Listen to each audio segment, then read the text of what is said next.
exam lecture. This is normal growth and development in children. You'll see on D2L, I have posted really nice clean PDFs of growth charts. Normally, the 0 to 36 month and the head circumference are on either side of a piece of paper. They're usually not separate things, but that's how they came from the CDC. And I also went ahead and put up the immunization schedule just for your own edification. But at this point, I would like to introduce Dr. Donna Johnson, who's here to do our well child exam. Thank you. Forgive me for sitting the whole time, but I had back surgery a couple months ago, and standing is not my strong point. Okay, well, unfortunately, I hear we have to talk about newborn exams as well as well child, so. Oh, I forgot about that. So, Yeah, yes, that's the least favorite part. That's me, who cares? She told me that had to be in there. I like newborn. These are our goals. So I don't really know why you need to learn to perform a newborn exam, but it's up there. She told me you needed to learn that, so. And then our goals are learning normal growth and development, being able to evaluate an infant for failure to thrive. There's our normal development. Know how to do a well child exam and provide the anticipatory guidance that we do at all the ages, and how to appropriately immunize. And I know that sounds like a whole lot, but everything's broken down by age, and it's really pretty easy. So the newborn exam is pretty much what you would do if you were seeing the baby in the hospital. And I don't know how many of you would ever be in that situation. More and more this is done by hospitalists and neonatologists, and less by even primary care pediatricians, let alone by PAs working with them, or maybe working in the NICU, but there are some unique things to a normal newborn exam. So that's really what a normal newborn looks like, you know, not those cute things that you see on TV. They're nasty and ugly, they're covered with vernix, and their heads all molded, but they're still lovable. Okay, vital signs are different for a newborn. Their temperature is really more indicative of the intrauterine environment. So if mom had a fever, there's a good chance baby will have a fever at delivery. That is not really the baby being sick, but a reflection of mom's fever. Their heart rate can be anywhere from 160 to even 200. Their breathing is much faster, 60, 70 breaths a minute is very normal. And the measurements for newborn are, to me, very important, but apparently not to hospitals, because if you've ever watched the nurses in the newborn nursery measure a baby, they sort of hold a measuring tape while the baby's laying there. Not very accurate. Measuring the head is really important and very easy to screw up, so you want to kind of just move it around and get it a couple different places on the head till you find the biggest spot. Otherwise, things are pretty much what you would expect. Reflexes will be a little different. We're going to talk about those because they are different. And I don't know why these are so important, but they were on your list of things to learn. So here they are. A Mara reflex is what we call a startle reflex. And it can be elicited by dropping the baby. Boy, that sounds like fun, huh? So the most common way to do it is hold the baby's hands and just lift them up like an inch maybe, and just let them kind of fall back down. And they should go, and usually cry. You can do it other ways. You can hold the baby like this and just let the baby drop it still in your arms. But that same dropping motion will elicit the same startle response. You may have seen it if you've seen newborn babies somewhere. Just something that startles them will elicit the same response. That's just telling you that the neurologic system is normal. Tonic neck reflex is a super cool one. I think we have a picture of that one. Oh, there's your Mara reflex. Cool. The tonic neck reflex is when you turn the baby's head one way, and it looks like they're fencing, and you turn their head the other way, and they turn their position. So it's a pretty cool thing to show parents. That doesn't last really long, maybe a couple months, and the Mara reflex lasts maybe 4 months. Grasp reflex is that you put your finger in the baby's palm and they'll hold on to it. A step reflex is that you can actually put the baby standing up, 1 foot down, and they will lift the other one and you can actually get them to look like they're walking. Takes a lot of work, but it's really cool to show older sibs who think that newborns are boring and don't do anything but cry. Crawl reflex is really, that's a darling baby, but hardly a newborn, huh? More like a 4-month-old. But as they're laying flat on their bellies, not pushed up, you can put your hands on the soles of their feet, bend their knees, and they will push off against your hands, which makes them look like they're crawling. Another cool thing to show that 3-year-old sibling. Rooting is how we get our babies to eat. Stroke them on the side of the cheek and they'll open their mouth. So there she is with her mouth open on the one side. Palmar grasp. Same thing on the bottom of the foot. You put your finger on the bottom of the foot and the toes will curl around like they're gonna hold on to you. APGAR scoring is a system by which you can assess the baby's adjustment to being outside of the womb. So you do APGAR scores at 1 minute and 5 minutes, and if the baby's borderline or not doing well, some people will reassess at 10 minutes. You get 2 points for everything, and there are 5 categories: respiratory, reflexes, pulse, which is heart rate, skin color, and muscle tone. And like under respiration, if they're not breathing at all, it's a 0. If they are breathing, might be on the next one, there you go. If they're breathing but not great, they get a 1. If they're breathing wonderfully, they're crying and all, they get a 2.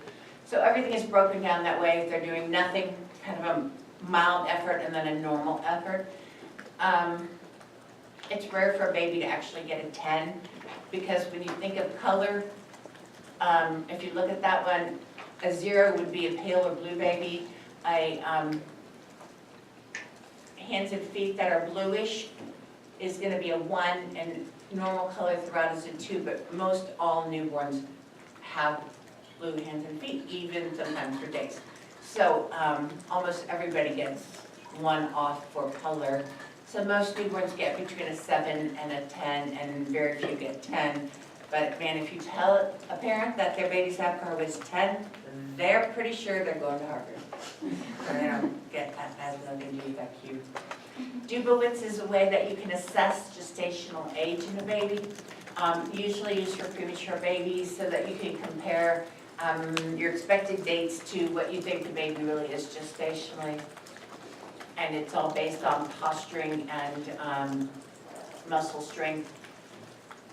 And it's fun to do, but most newborns who are full term are gonna not need to have it done. So,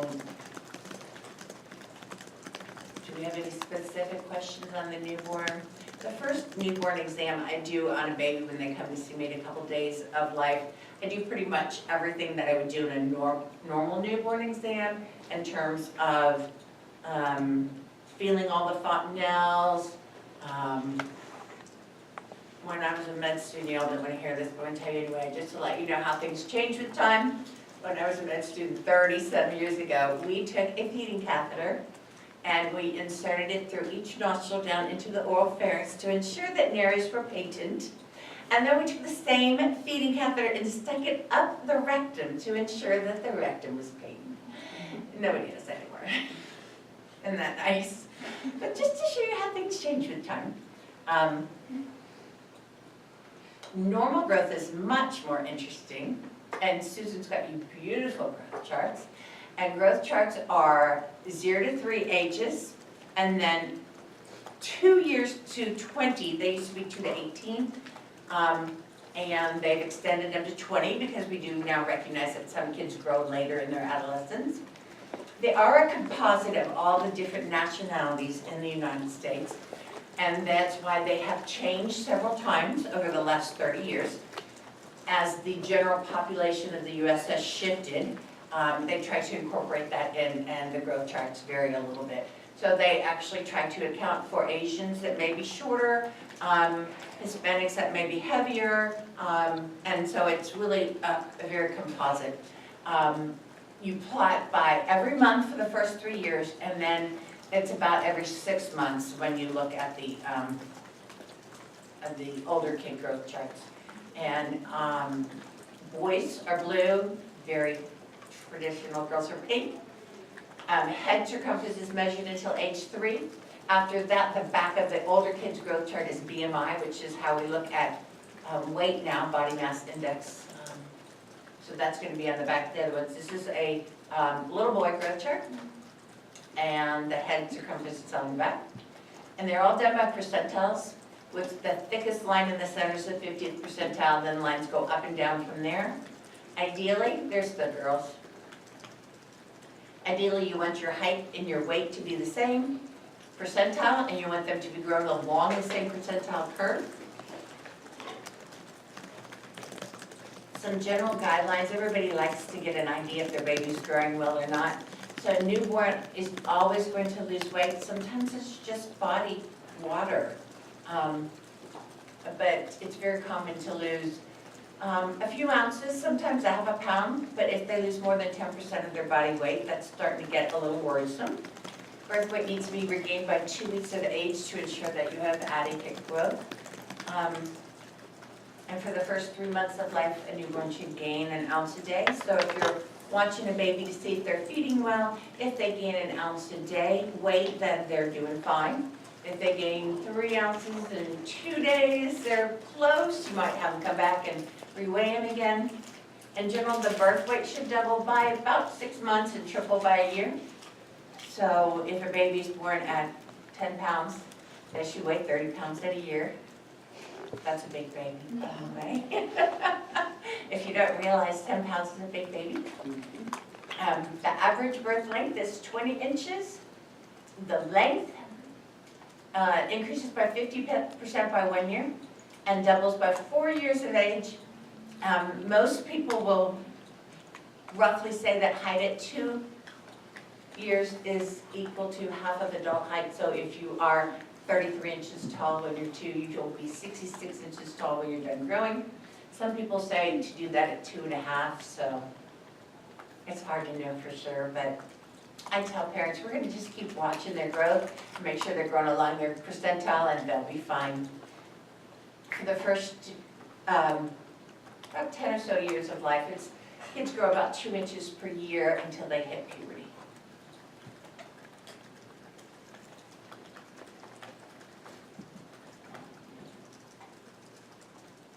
I'm trying to remember why I put this one in here.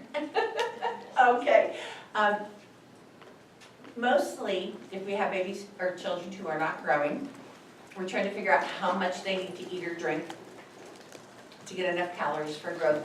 Usually we're going to do this in the little babies under a year, so we can determine if they're drinking enough formula to give them enough calories to grow. So these are just some charts to help you determine those things. If you are ever in that situation, you can see that in order to grow a small infant, 0 to 3 months of age, is going to need 115 kilocalories per day to help grow. And so that's per kilo, sorry. So if they weigh 5 kilos, they need to multiply that by 5. That's how many calories they need to take in a day in order to ensure they're growing. It's really more an issue if you have a baby who can't feed well for some reason, or if they maybe are premature and it takes them a long time to eat. This is an interesting thing I threw in here because a lot of people are interested in when teeth come in and at what age you would expect that. The average age for the first tooth is 7 to 9 months, but there's a huge variation. And probably you all know that your teeth are in there on x-rays even when you don't see them yet. So if you ever have to have a jaw x-ray or see your molars encased in there while you're a kid, that's a cool thing to show them.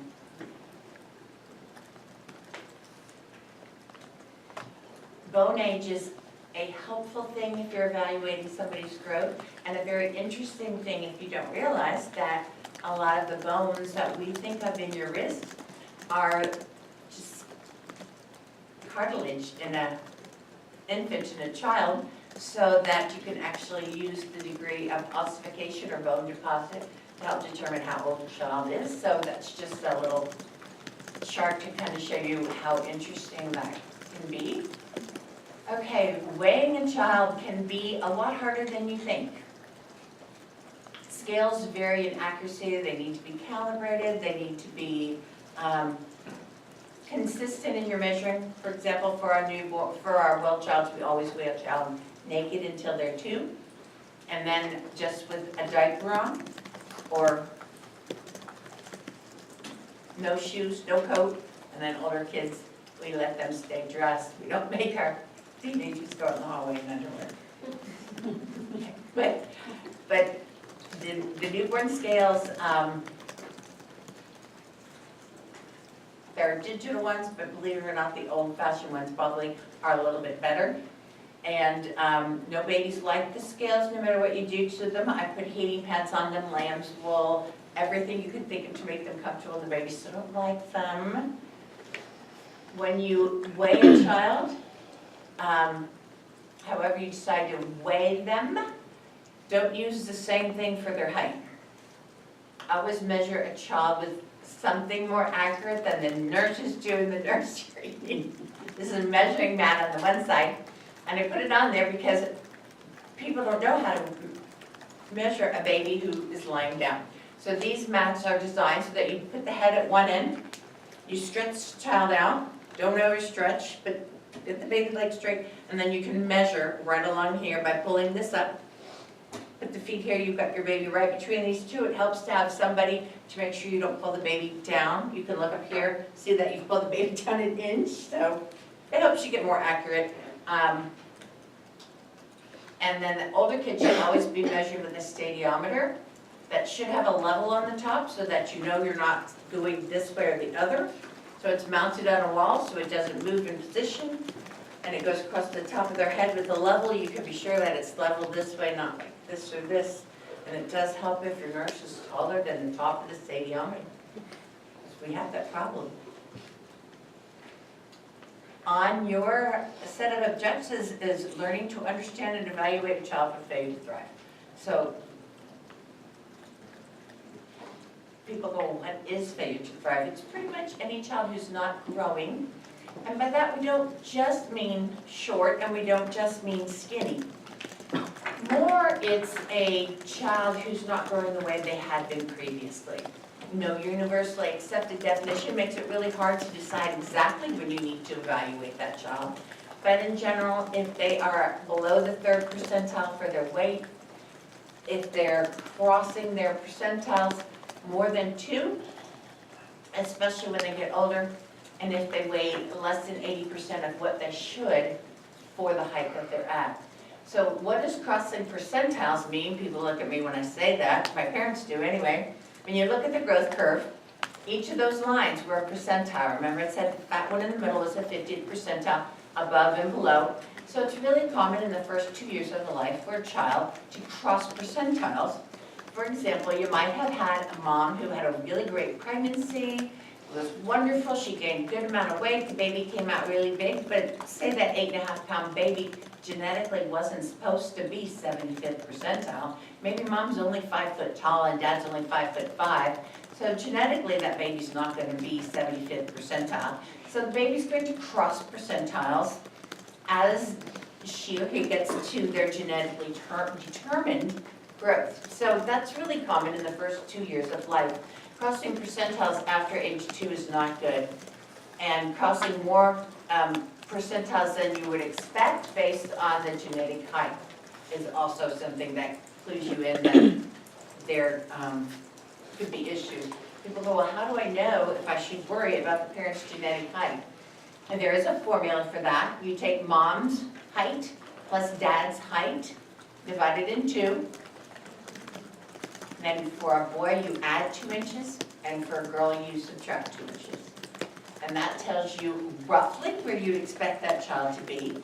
So if you look at your growth chart and your child is only going to be 5'2", and you're expecting, based on the parent's height, for that child to be 5'8", that's the kind of kids you want to say, what's going on here? We're not growing where we want to be.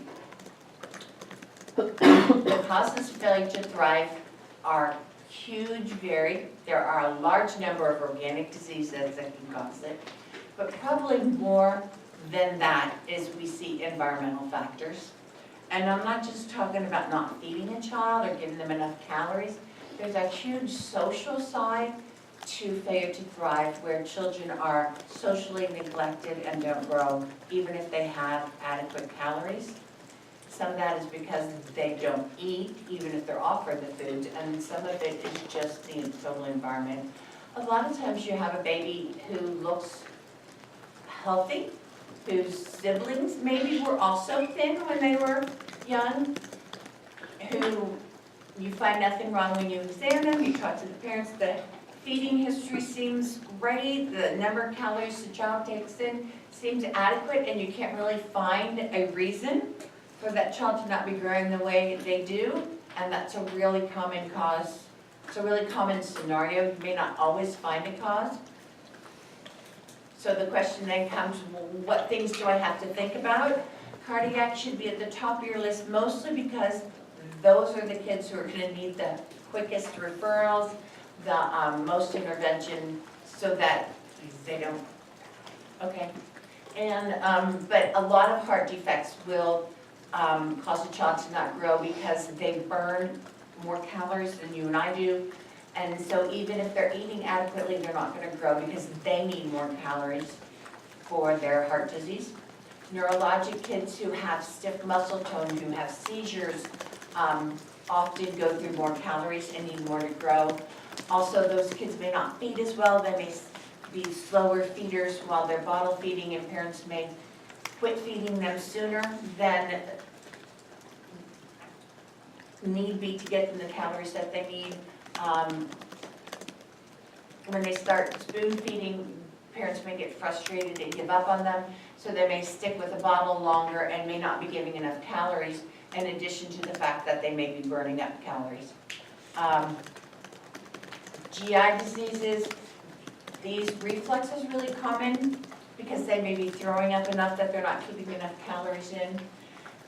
Chronic diarrhea, no matter what the cause, can result in malabsorption and not enough weight gain from that, even if they're eating well. And celiac disease, again, malabsorbing. Cystic fibrosis, another malabsorption condition, and then chronic infections, especially UTIs. HIV is another chronic infection that can really cause failure to thrive. So, how do you evaluate these kids? Start with a good feeding history, because your first thing is, are they getting enough calories or not? So if you have a breastfed baby, you need to get a feel for how long is the baby feeding? How often? Does the baby seem satisfied after nursing? Like she's full? Does she sleep for 4 hours afterwards? A hungry baby doesn't sleep for 4 hours. Does she cry a lot? A hungry baby cries a lot and is hard to console. Does mom's breast feel different before and after eating? Can mom pump? How much milk can she pump? Formula-fed babies, how much is the baby taking? How long does it take her to eat? You can calculate. Sometimes I send parents home to write down what time they fed the baby and how much the baby took, so I can actually count calories. On physical exam, you're looking for things that might tip you off. Murmurs on the heart, poor circulation, pulses that you can't feel, especially femoral pulses. Hypertonicity or hypotonicity might also be a sign of a neurologic disease. Head circumference too big to indicate something neurologic might be going on. Feel a mass in the belly, that could be a tumor, that could be a kidney. So a really good physical to look for anything that would not be normal.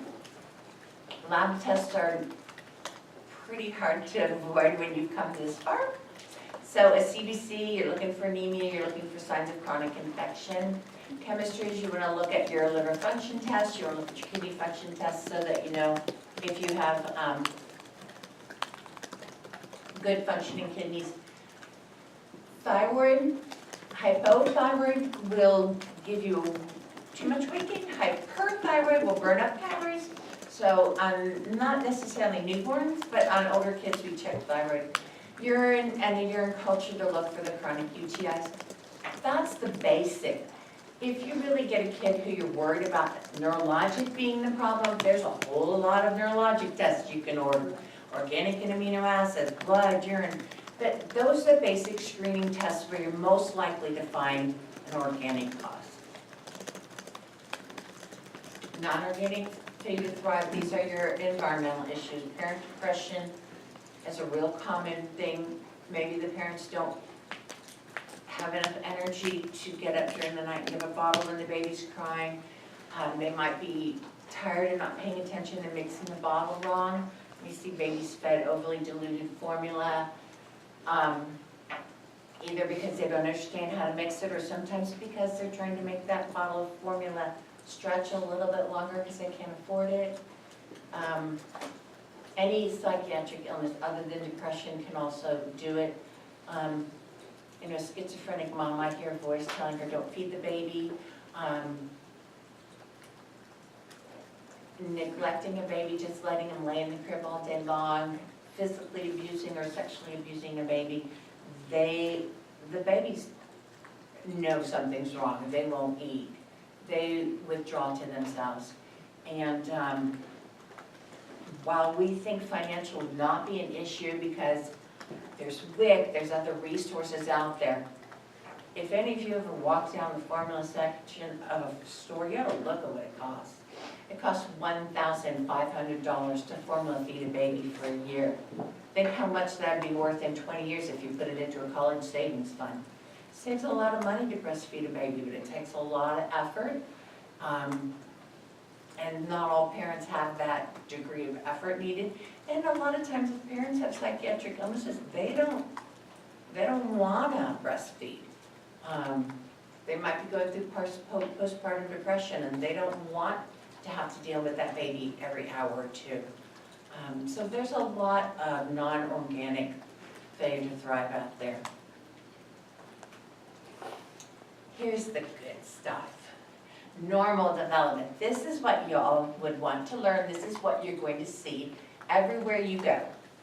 If you do school health, if you do urgent care, if you go into pediatrics, if you go into orthopedics, I mean, everywhere you go, you're going to see normal development in kids.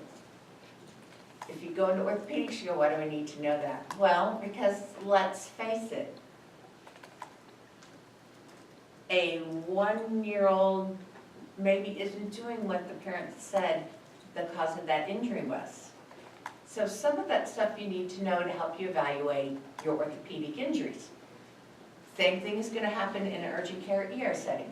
So you're going to see this in many realms of life. If you go into the schools, you're going to see it. So we basically break it down into 4 areas. Gross motor, that's what I call the boy skills.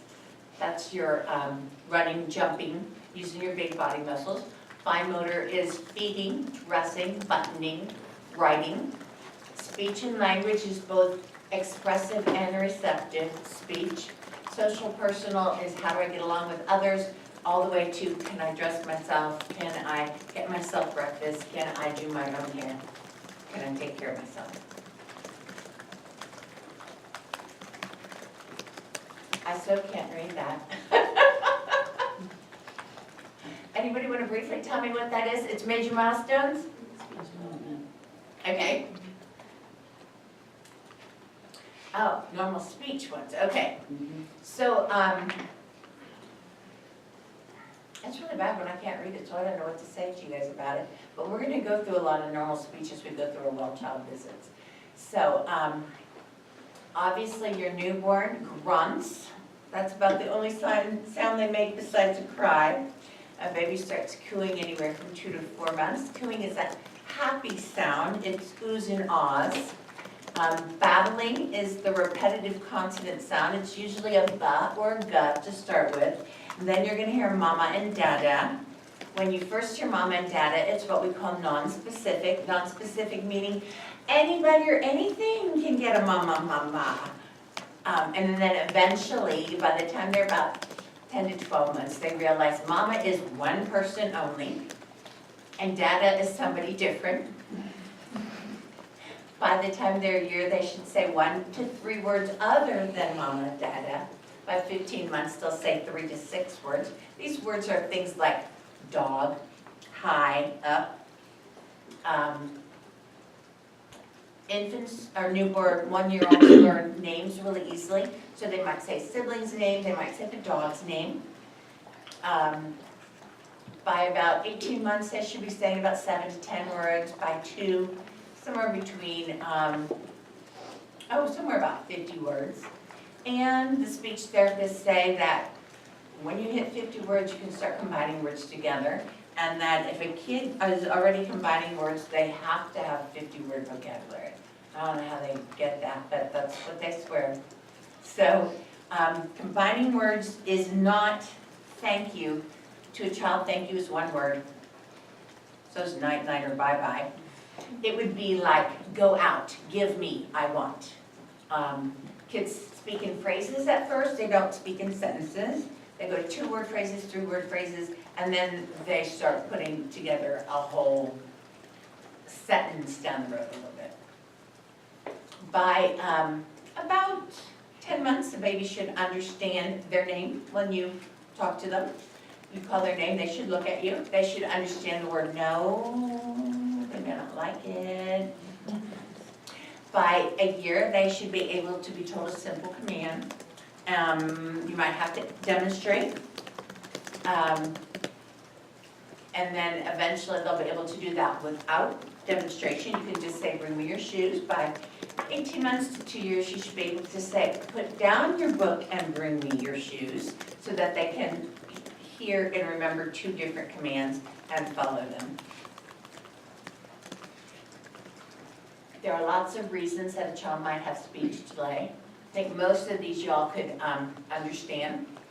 Mental retardation, those kids probably just learn later. Most of them, if they're mild, are gonna still develop a pretty basic vocabulary unless they're really severe.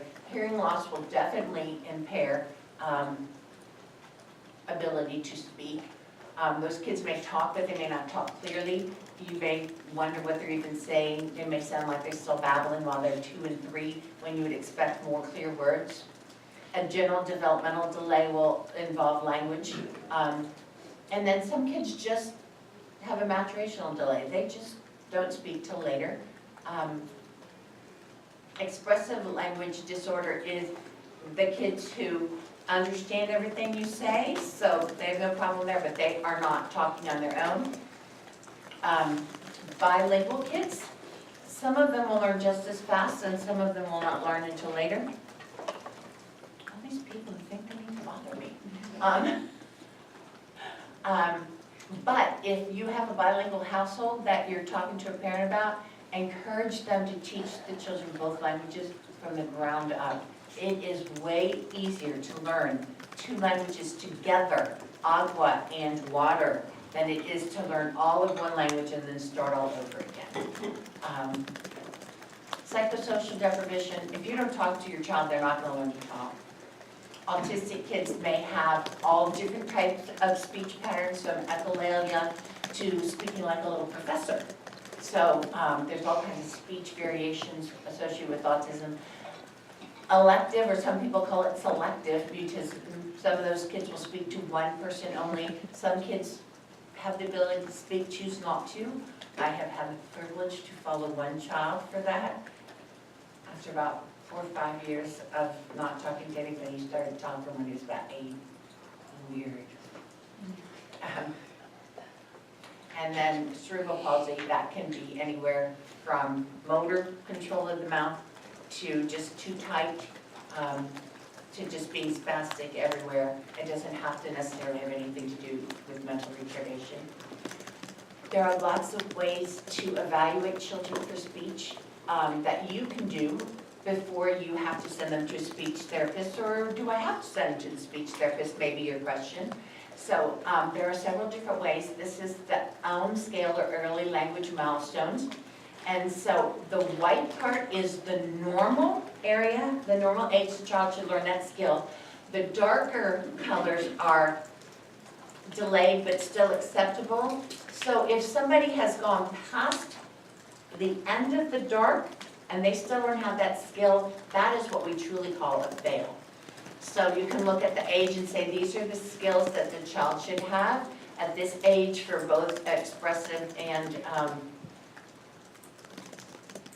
receptive language.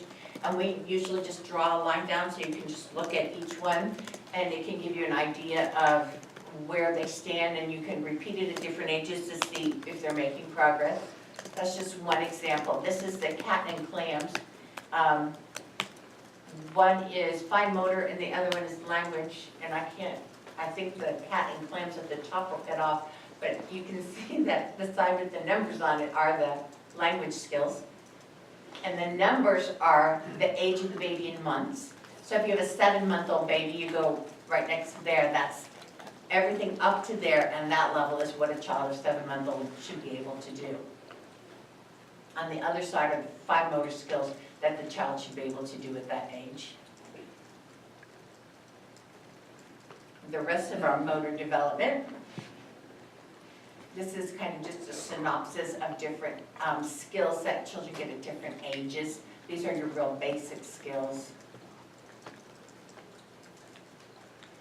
Just a good thing to give parents too, is they go, well, when should I expect this? Well, this is how you can watch for this. This is just another kind of developmental summary for the first 2 years of life.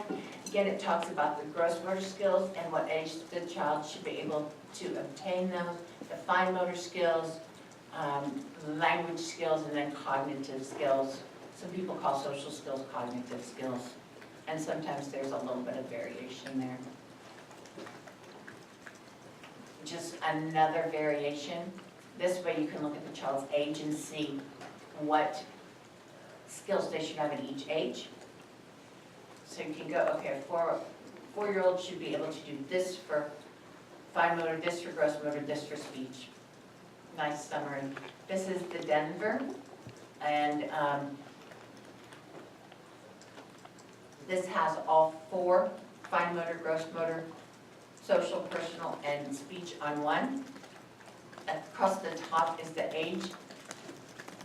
And again, you just line up child's age from the top to the bottom and draw a nice fat line there. I usually put a date across the top so I can look at when that was. And then you just go down those skills and see what the child can do or what the parent says the child can do. And I always designate a difference between the two. Usually they just tell you put a pass or a fail on there. I put an R on there for reported, meaning the parent tells me the child can do that, but I didn't see them do it. And then I'll put an F if they won't do it for me, or the parent says, no, they can't do that yet. And then I put a P for pass if I've actually seen them do that. That lets me know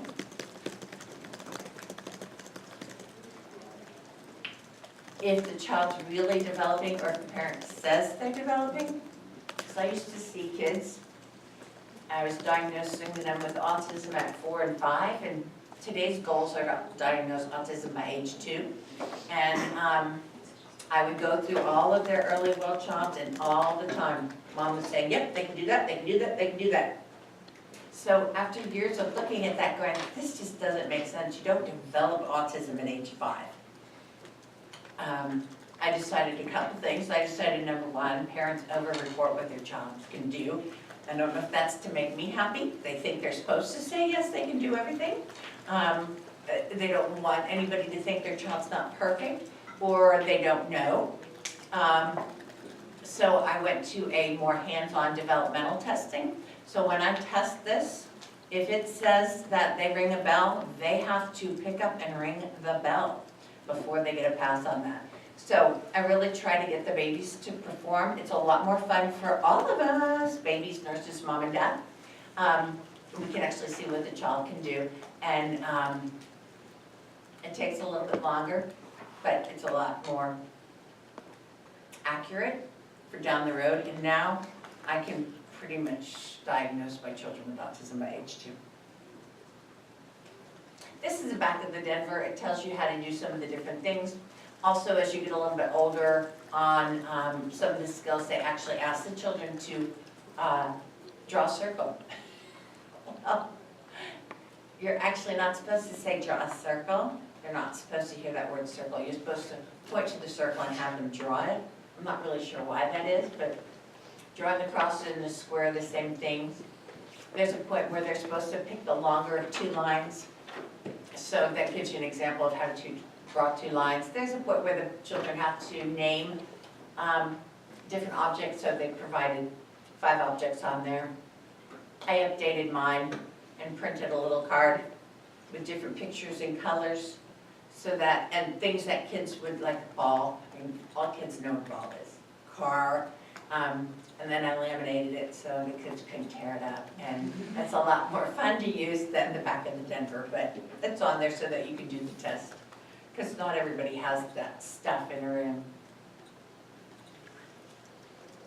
All right, so here you are, now you're finally ready to see your baby, you know how they've eaten, you know what their development is like, you've seen how they're growing, so now we're gonna do their exam, and measurements are really important. The head measurement should be done a couple of times to ensure you've got the biggest head measurement. And it's actually gonna be kind of a low spot in the head, lower than most people think. And then it's really important to plot that accurately. I cannot tell you how many times I replot ones that the nurses just are careless about, but this is, you're making major decisions based on this information. So it's really important to plot your growth really well.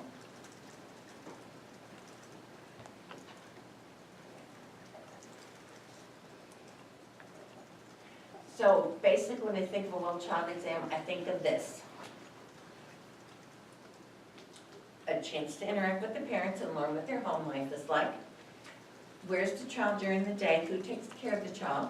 Does the child go to grandma? Should the child go to a daycare center, a home daycare? If they're in a home daycare, are they with other children their age? If they're in daycare, are they happy there? Are there any issues? Like a child who doesn't like to be dropped off at daycare every day and it doesn't get better, there's a problem. I always ask what they're eating. After a year, it's like, okay, well, they're eating table food. Okay, do they eat fruits and vegetables? Do they drink whole milk? Stay on whole milk till you're 2.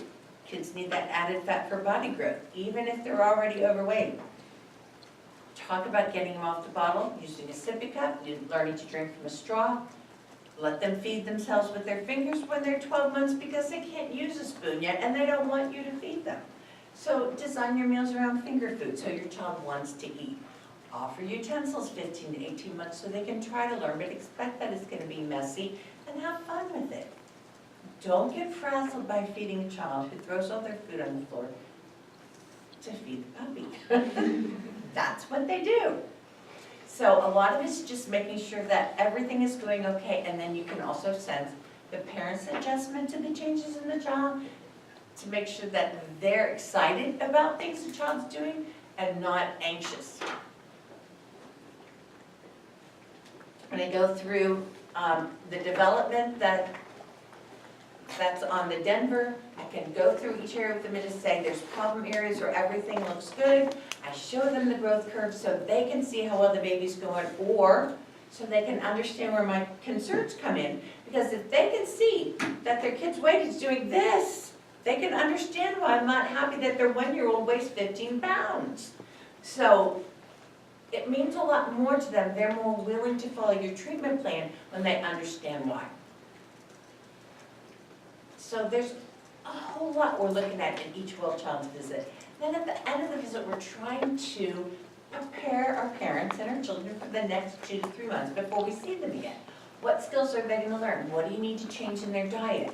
What safety things might come up that are going to be an issue? Like an 18-month-old is now at risk for trying to run off from a parent in a store, trying to run out into the street. So you have to decide how you're going to handle those situations. Are you not going to go to the mall? Are you going to put your child in a stroller? Are you going to use a leash? But you need to help parents think about these things. Are you using the car seat? Are you still facing the back?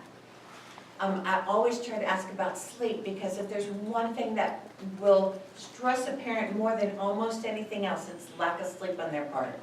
So the 2-year-old who still cries at night, the 2-month-old who still cries at night can be very stressful. But advising them that yes, kids still need naps at 2, 3, 4, and some still at 5. And that a child who's mean around dinner time is not a mean child, that's a tired child. So that child needs that nap that you've not been giving. So kind of helping them learn to read their child so that they're happier and their child's happier and we have less of that emotional deprivation or neglect or any of those issues. We have frequent well child visits. Sometimes I think this is all I do. No, maybe just in the summer. Okay, so after the babies go home, I see them again about 2 or 3 days after they go home. Sometimes the next day if there are issues. And then at 1 month, and then 2, 4, and 6. And then every 3 months, so 6, 9, 12, 15, 18.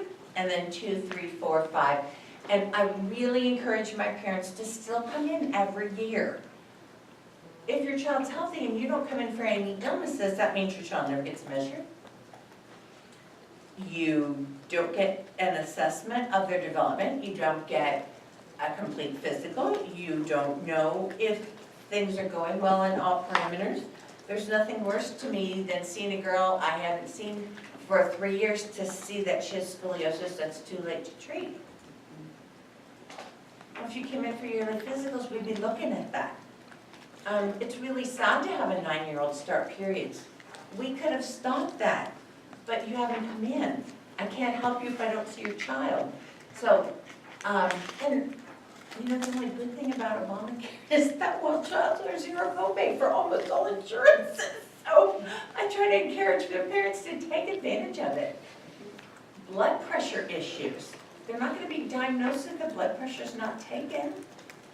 A lot of urgent cares don't bother to take blood pressure on kids. So who's going to take their blood pressure if they don't come in for well child visits? Hearing and vision. All of a sudden you have a kid who's failing in school and the only reason is they can't see their chalkboard.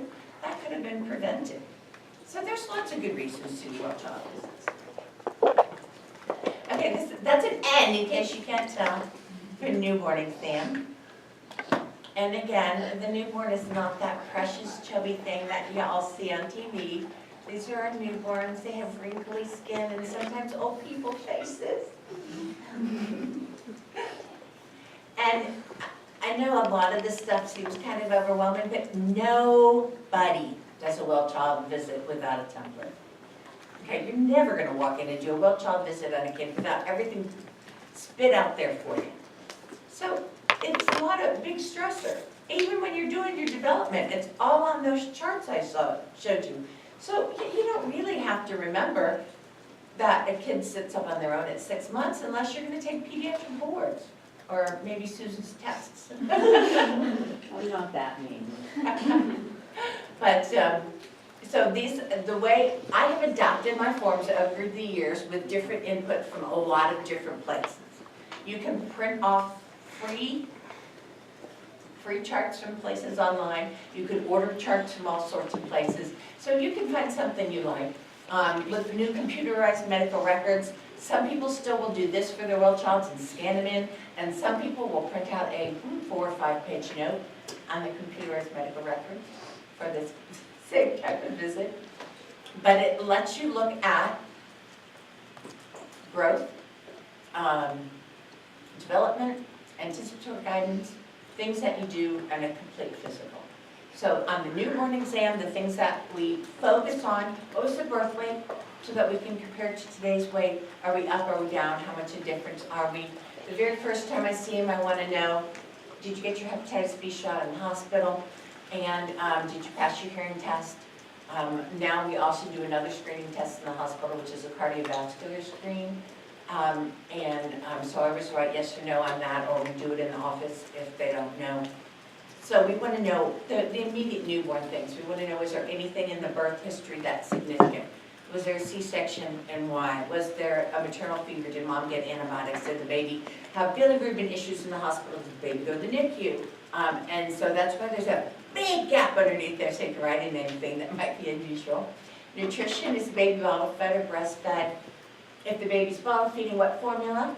so that if they've already changed formulas 3 times before they come to see you, you get a chance to figure out what's going on there. I ask about how often they feed, how much they feed, what are they stooling like, especially for the first visit, to make sure that they are having, that they are passing stools, that they don't have meconium plug. If they're not gaining weight and they're not stooling, there's probably one big problem: they're not getting enough in. So that's usually a breastfed baby. Mom's milk's not in yet, but mom doesn't know it. And parents don't understand that the baby not pooping is not a big thing. Development, I still put on my sheets a few basic things, but I still do the whole developmental assessment. And then anticipatory guidance are the things that we want to talk to that are specific about that age. I always ask about a car seat. Are you using it every time? Is it facing the back? And then as they get older, I go through the whole education of car seats, which I'm going to tell you now, because when people know you're in the medical field, they're going to ask you, does my child still need to be in a car seat? So, there's been changes in car seat use, laws, recommendations. The laws are closer to the recommendations now. So nowadays, the law is that you face your rear in a car seat till your child is over age 2. It's no longer based on height or weight. And there are better infant car seats now that can adapt to rear facing for a longer time, especially for the bigger kids. You've probably seen them on TV. If you're watching TV, you might see a commercial. They'll expand this way, they'll expand this way to allow your child to grow and still face rear facing.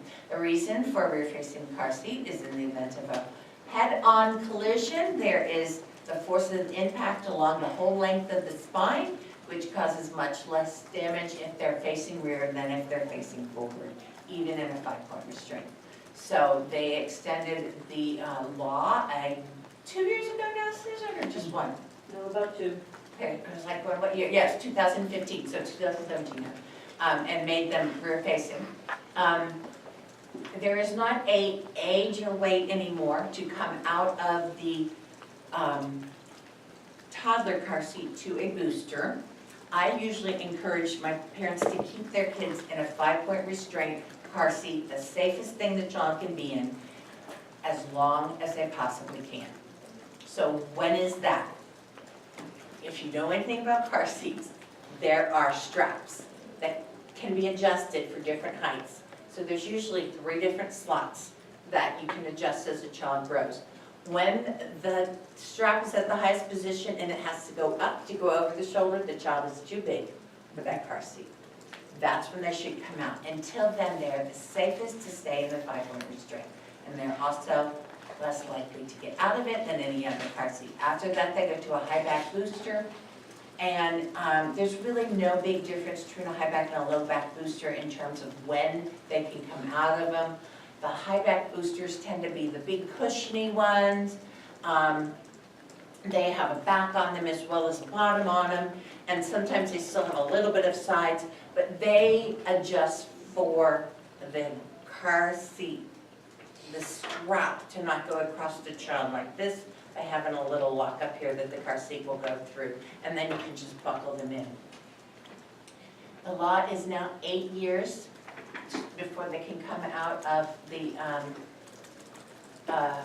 any type of child restraint device. I tell my kids that means when you're through being 8, so on your 9th birthday you can come out. And they don't like that, but that's okay, they're safe. They can do a high back or a low back, it doesn't matter, but this is what I tell the kids when they've grown. The only thing it does is make you taller so you can look out the window better. What's so bad about that? Riding in the front seat, if there's no turn off your airbag switch, then they need to be 13.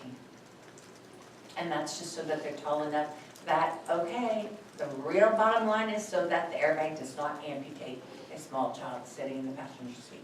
That's just what you wanted to hear before dinner, right? Okay, so that's the car seat. Ages, and it's not height weights anymore, it's just ages, so that's a lot easier. Immunization schedule, every time they're in, I tell them, these are the shots you'll get today. Did you have any trouble with your shots last time? these are the shots you're gonna get next time. It just keeps them focused. I won't talk about non-vaxxers. I'll never shut up. Sibling adjustment, because this is a brand new baby at home now, it's very helpful to ask about how the other siblings are adjusting. Let's face it, if this is a second baby, the first child has been the apple of everybody's eye for however long. A year, 2 years, 3 years, 5 years, and they may resent a new baby. They may resent a new baby who cries all the time, who takes all mom's attention away from them. They're used to having all mom's attention. So there can be some animosity, there can be, I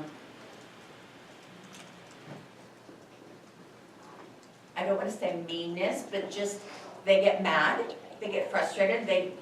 Toddlers react by hitting when they're mad, so a 2-year-old might hit a newborn, not because they're mean, just because that's what a toddler does. An interesting thing to think about in sibling adjustment is that newborn sibling to an 18-year-old. It's good to ask how the 18-year-old's adjusting, because that can really throw things off in a family. They might resent a new baby, they might think it's gross that their mom's having a baby, that their mom has sex. And that's often an unplanned pregnancy, so that may be an unhappy mom who maybe you have or haven't known during the pregnancy that she wasn't super thrilled about the baby. So there's lots of things that can come out there. Umbilical care is really important at that newborn visit. You know, a long time ago, we used to dye cords with a blue dye called triple dye. And did a great job drying them up and made them antibacterial so they didn't get infected. And then somebody decided we didn't need to do that. And then we alcoholed kids' cords with just, you know, basic rubbing alcohol. And then somebody decided we didn't need to do that. Now they don't do anything, and pretty soon kids are gonna go to college and PA school with their umbilical cords still attached to the umbilicus, so. I always show my parents how to clean the cord with alcohol, because I'm not really a big fan of the new studies that say you don't need to do anything. If the cord's on there past 2 weeks, you can get granulation tissue, which is a pink, moist tissue that looks like a little mushroom inside the belly button. It oozes and it's crusty and it grosses newborn moms out, and it needs to be treated for it to heal up and be good so it doesn't get infected. There actually is a thing called omphalitis, which is an infected belly button. It's not a very common phenomenon anymore. And sleep position is on there because I think everybody knows now that we put our babies back to sleep on their backs. For a while, we were really big on side sleeping. That's gone, by the way. It's back to sleep now.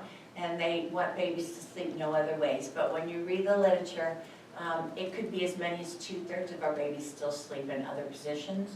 So this is worth talking to your parents about. And this is what I tell my parents.